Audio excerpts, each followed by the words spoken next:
on today's special election edition of Africa 54.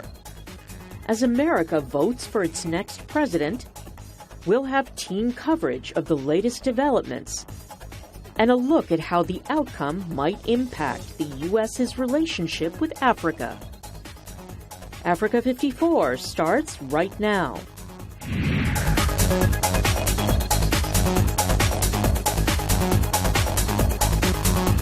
Good evening and welcome. I'm Vincent Makori. This is Africa 54.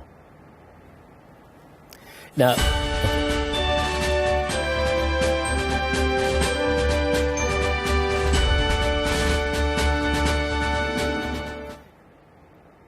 well, it's election day in the United States, and the long, criminous and polarizing campaign for the White House is over, and voting is well underway across America.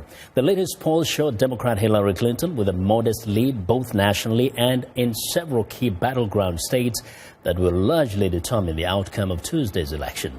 In just a moment, we'll have live election day coverage from New York City, where both candidates will spend the evening watching the election returns. We also have reporters in Virginia and on Capitol Hill. But first, we'll begin with VOA national correspondent Jim Malone and more on the candidate's final push for support.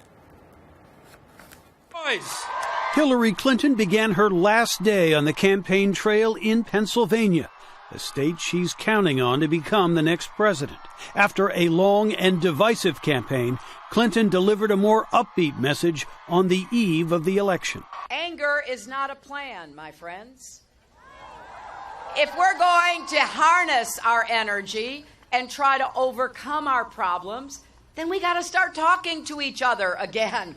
And we have to get good ideas wherever they come from. Clinton got a boost Sunday when the FBI cleared her for a second time in connection with her use of a private email server while Secretary of State.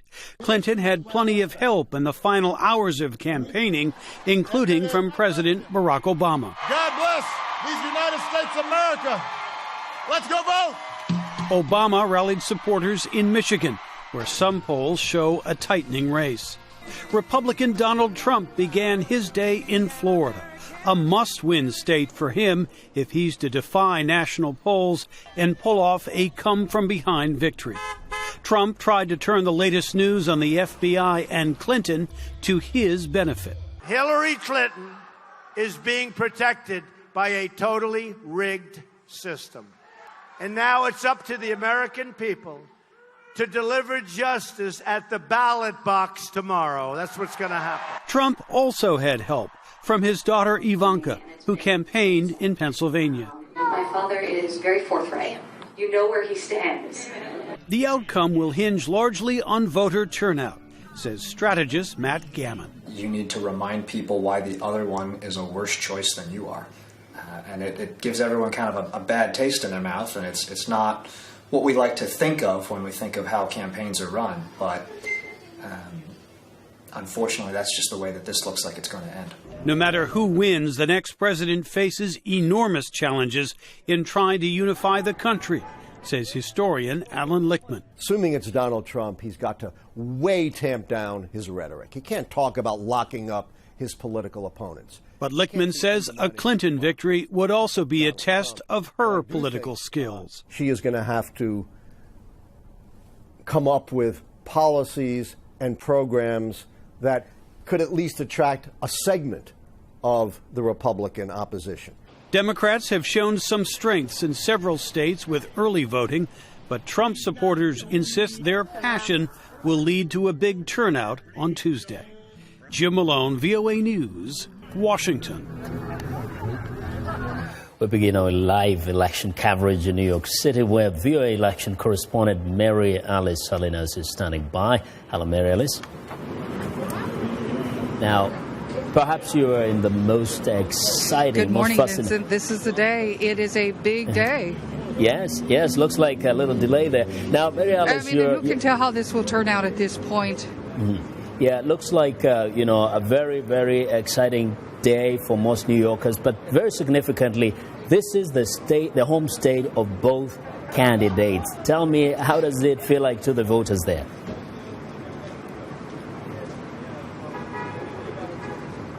Well, actually, it has been, as one voter just told me, and you'll meet her in just a moment, intense, because it is very rare. I think it's only happened just less than a handful of 3 times, I think, historically, where you had both major candidates in this one city on election night, and it has been such an intense campaign, such a divisive campaign, so much at stake. So you've seen both sides and that energy here really through the weekend, and lots of law enforcement.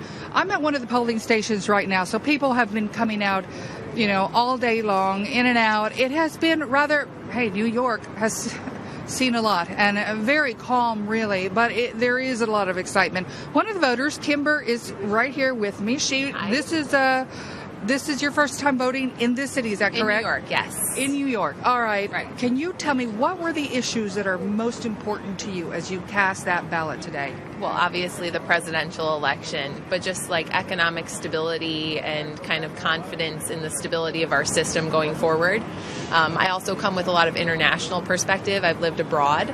So to see how my friends are kind of observing this from the outside is quite interesting. Right. We have a huge international audience, so the world is really watching. Yes. Being in New York at this time, also a very international place, what has it been like on this weekend, on this day? Really, the trajectory of this nation is at stake, and you're in the middle of it. What is it like now in New York as a resident? You know, it's been really intense, just the conversations going around. Sometimes I want to play it down and just let this be, you know, a subsidiary of my focus and not be bombarded with all the media. So I'll be glad when it's over, I hope. Yeah, but it's such a you know, heartfelt issue for many people, and such a fear-based issue for many people as well. It has been, and I've been in the city too, and you really have felt it. It's like a microcosm of what's happening around the country, and also actually around the world too, because there's a lot at stake and a lot of people are watching. Yeah. So people sending me articles about what the stock market is predicted to do in either case, and some people planning parties. I was invited to an early morning party already celebrating for Hillary. Both sides are, also the Trump side, they have their election victory party planned for tonight. I'll be at Trump headquarters later on today. We have somebody at Clinton's headquarters today. Yeah. So we'll see how it turns out. Thank you. You're a lovely person. It was wonderful meeting you, and good luck to you. Good luck. All right, Vincent. So, I mean, they're feeling it here like everyone else in the country, especially so. So voting will be all day. We'll see how this turns out, Vincent. Very, very fascinating, and we'll wait to see the results later in the evening. Mary Alice, thank you very much for your excellent reporting from New York. Well, now, Mary Alice is VOA's election correspondent reporting live from New York. For more Election Day coverage, let's go live to Arlington, Virginia, where Africa 54's Haiti Adams Fitzpatrick, stationed at the Central Library polling station. And hello, Haiti. What are you seeing where you are?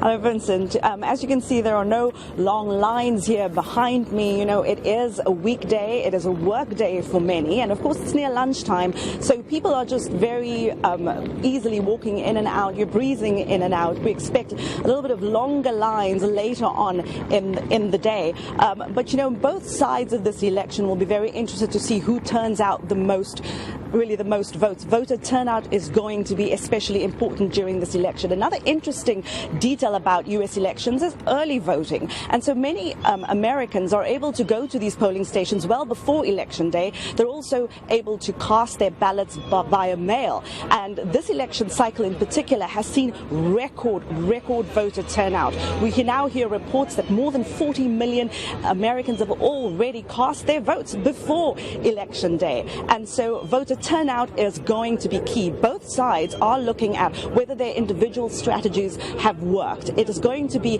ground game versus enthusiasm. The Democrats are feeling very confident. They say that Hillary Clinton has had a strong ground game. She's had an excellent turnout of the vote team throughout the country. On the Donald Trump side, they say their supporters are so enthusiastic they don't need to go knocking on doors. Their supporters will be motivated to come out and vote in big numbers. Two other words to really look out for during this election is going to be urban versus rural. Democrats tend to be concentrated in the cities and surrounding suburbs. That is where Hillary Clinton sees her support base. This is also where you will find more immigrants, more African Americans, and more voters with a college degree. On the Donald Trump side, Republicans during this cycle seem to have their supporters in rural areas and smaller towns, and so that is where Donald Trump sees his base of support. And I'm standing here in the battleground state of Virginia, in the suburbs right outside of Washington, D.C. It is in these neighborhoods that Hillary Clinton is hoping Democrats will outvote the Republicans here and throughout the state. Donald Trump is hoping for the opposite to happen. He's hoping that Republicans will outvote Democrats in rural areas and smaller towns and throughout the state. So it's really how those dynamics play out state by state that will determine which states go blue and which states go red. Now, Haiti, we know that for a long time, Donald Trump has been saying that this election is rigged. What are voters telling you? Are they concerned in any way that perhaps their vote won't count?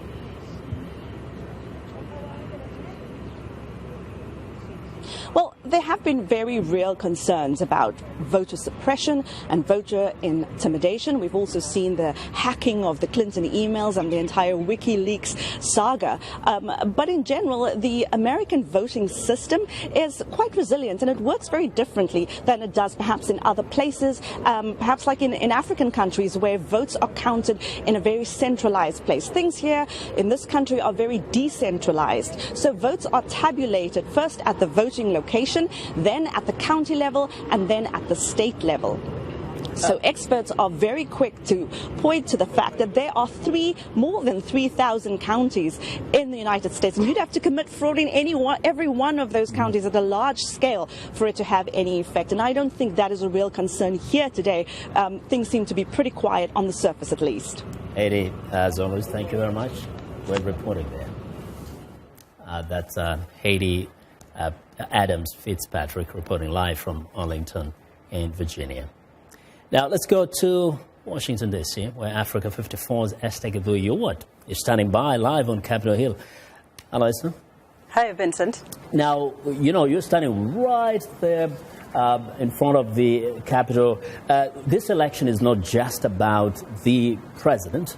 It is also about others. Can you tell us a little bit how significant that is? Of course, both the candidates, Hillary Clinton and also Donald Trump, is concerned about how the chamber will be controlled. Is it the Republicans who will control the chamber, or is it the Democrats? For the most part, we know for the last 2 years or so, the Republicans really have controlled the chamber. And so it has been very difficult for President Barack Obama to pass some of the laws. So Hillary is hoping that even if she wins the presidency, she hopes that the Democrats will also take the Congress and the Senate, so she can have some of the bills passed. With a Donald Trump presidency, he also faces enormous challenges because, as we know, there are about 160, maybe more, Republican leaders who have said they will not vote for Donald Trump and they will not support him. So it's not a straight win-win. Even if he wins the presidency, he will have to have a kind of a huge task to be able to rally the Republicans together. Like you said before, this has been a polarizing election campaign,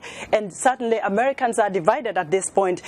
All Americans are hoping that whoever wins this presidency is going to unite this country because it's so much polarized. So one of the issues that we're facing today is to look at the numbers and see who is going to control the House of Representatives and who is going to control the Senate as well, to make it easier for the next president to pass laws and to make things happen. And indeed, a lot of healing to happen. But you've been talking to voters in Washington, D.C. area. What are the voters, particularly those of African descent, telling you are the important issues that perhaps have determined how they cast their vote today? Very good question, Vincent, because I've talked to so many, as I reported for several affiliate TV stations that are affiliated to us here at the VOA in Africa. And some of the issues you hear from the African diaspora is who is going to take over the White House and how will that person enhance the relations between the United States and Africa? How will Africa do business with America? Some of the Africans tell you on the phone and when you meet them visiting the U.S. Capitol, they tell you they're concerned about a Donald Trump presidency, for instance. They say, well, he has talked about immigration issues. They think he will shut the borders. He will certainly shut so many coming from Africa to the United States, either to study or even to work. Others are concerned, especially the Muslim population, which is huge in Africa, that if a Donald Trump presidency is going to be in place, then the Muslims might as well forget coming to the U.S. So those are concerns. However, most of them will tell you from the diaspora, especially people from Africa who are already American citizens and are voting, they want to see better relations between the United States and Africa. They want to see increased business. They want to see AGOA extension. They want to see people getting employment, some quite good partnership. And they hope that a Clinton presidency, who has been in business, so to speak, for about 30 years, will enhance what has already been put in place by the previous presidents, continuing to enhance the friendship, concerns, cooperation on security issues, and business and trade. Vincent? Well, that's something we'll wait to see after the results and the next few weeks and years. Thanks a lot, Esther, for your reporting. That is Africa 54's Esther Gedui Yowat reporting live from the Capitol Hill.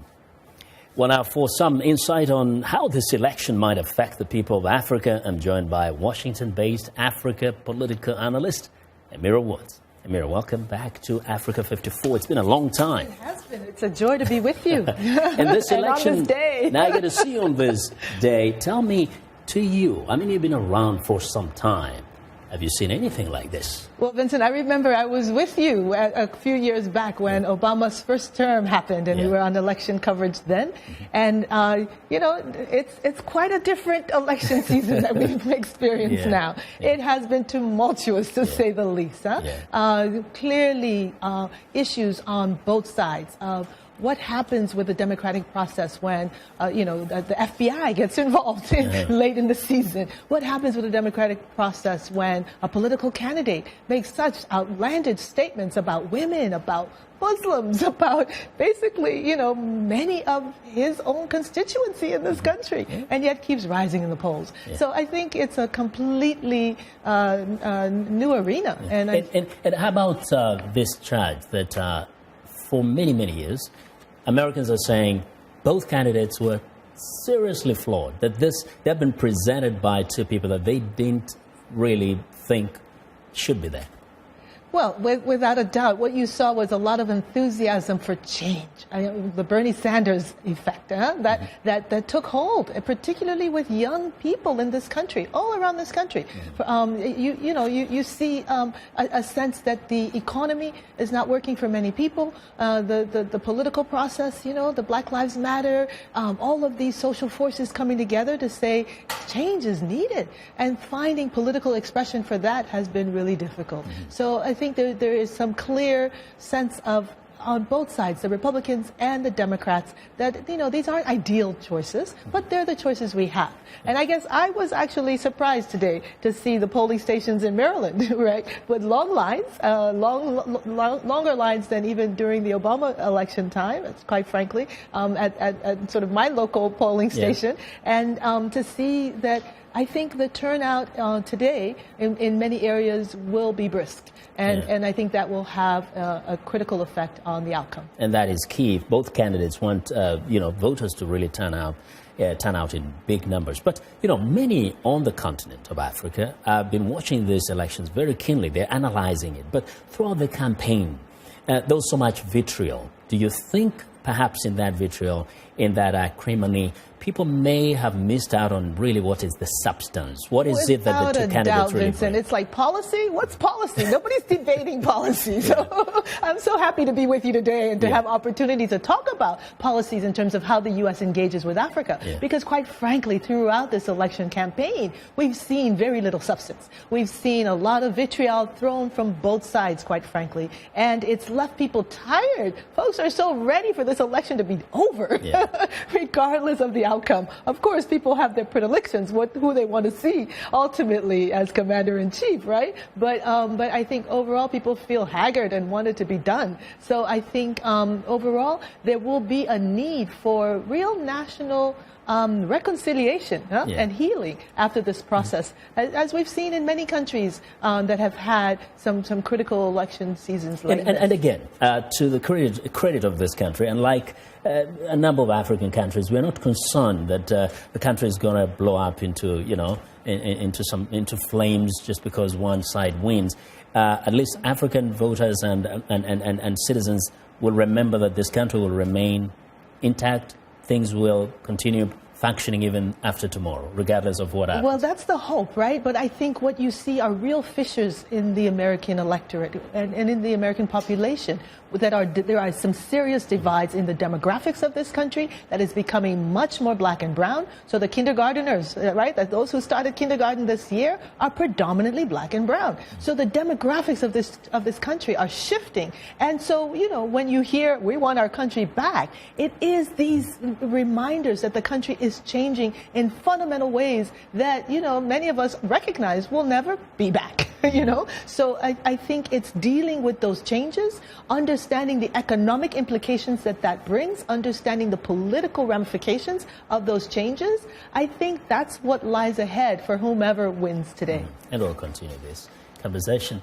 Well, we'll have more Election Day discussion with Amira Woods after a short break. Stay with us.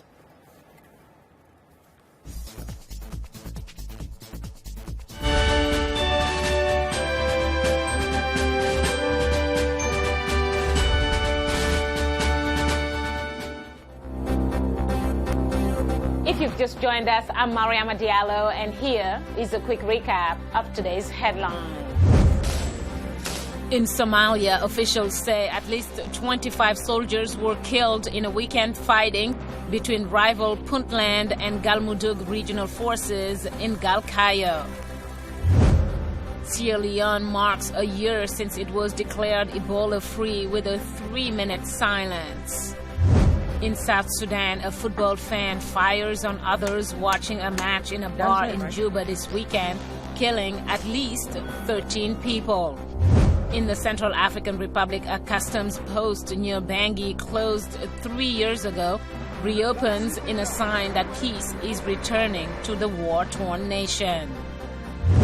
That's all for today. Thanks for watching. We'll see you next time.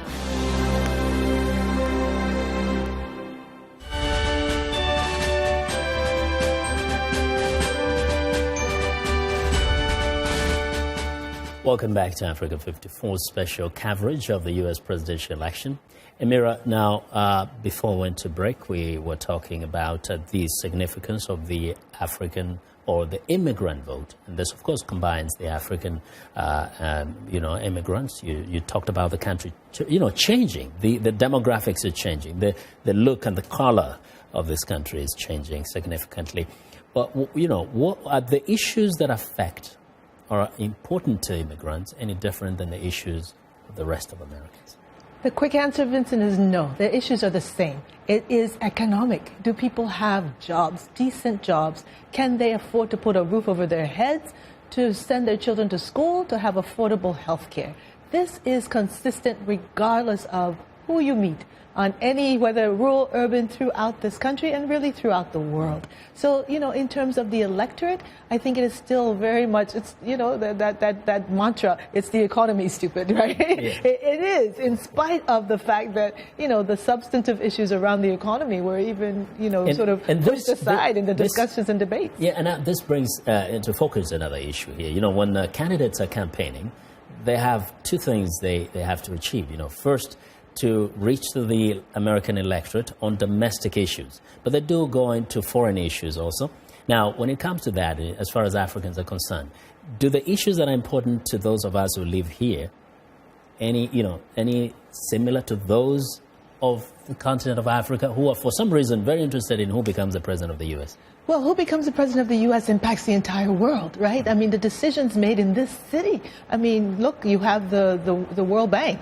The head of the World Bank is historically selected, nominated, by the U.S. We hope that changes eventually, but that's been the pattern, right? So the decisions made in Congress also impact global economies, really, impact lives all around this planet. So clearly, when it comes to the global economy, when it comes to climate change, issues like that, where Africa is at the epicenter, right? As we have the elections today, we also have the gathering in Marrakesh, in Morocco, of the world coming together on issues of climate change, recognizing that Africa is at the epicenter already of the negative effects of climate change, right? So, it is these issues that impact Americans, they impact Liberians, Kenyans, people all over this planet. But at the same time, you see, people are more concerned about what they heard.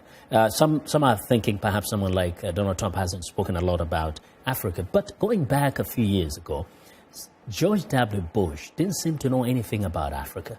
But I think the verdict is in that he did so much for the continent. Up to today, many remember him as perhaps the president who committed himself so much to the continent. Do Africans have to worry about Donald Trump right now? Well, we'll leave the debate around George Bush for another time. But clearly, I think, first of all, there are limitations to presidential powers. We have seen that both with the George Bush experience, with quite frankly, the Obama experience. There are limitations to presidential power. But whomever is in the White House sets the tone. Right? And so having really a rational, reasoned person in control of U.S. foreign policy making across the board, having that commander-in-chief be knowledgeable about what the countries are, what the issues are, who the leaders are, in a substantive way, I think it enhances the engagement with the continent and with the world. Having an isolationist wanting to build walls, I mean, that has a different repercussion in terms of how the U.S. engages, and I think will also have repercussions for Africa. Well, your final thought on the whole question of character versus the U.S. interest. Does it matter who is there, or is it about the U.S. interest? Well, Republicans and Democrats, the course around Africa has been the same. We have to say there's a consistent pattern in the economies. So neoliberalism has remained, regardless of who's in the White House. U.S. Pursuit of this war on terror has remained. Democrats and Republicans, no matter who's in the White House, that remains. So I guess in a fundamental way, it is staying the course, regardless of who's in the White House. But a lot of changes around the edges. And many of those changes could be detrimental to the world. But the U.S. has strong institutions. Things will stay intact in the U.S., but we probably will wait and see how the world, foreign policy will be shaped. But what is it, one thing you think is the most important thing you're looking forward to be done differently, whether it is Hillary who wins or Donald Trump? So as I said, I think politically and economically there will be a lot of more of the same, right? But the social things will be different. I think with a Clinton presidency, you will likely have much more engagement with women's organizations, with human rights groups. LGBTI rights those have been some of the issues on the social end that have come out of a Clinton State Department. More strengthening and support for the U.S. Agency for International Development, for diplomacy, because that was her perch. The Department of Defense will still be strong, I suspect, regardless of who's in office. Yeah. And I think with President Trump, there we say, clearly issues around immigration will be more harmful to Africa. Now, we'll definitely talk more about this more tomorrow after the result. Thanks a lot, Amira. Well, thanks to Washington-based Africa political analyst Amira Woods for joining us today on Africa 54 special coverage of the U.S. presidential election. Good night.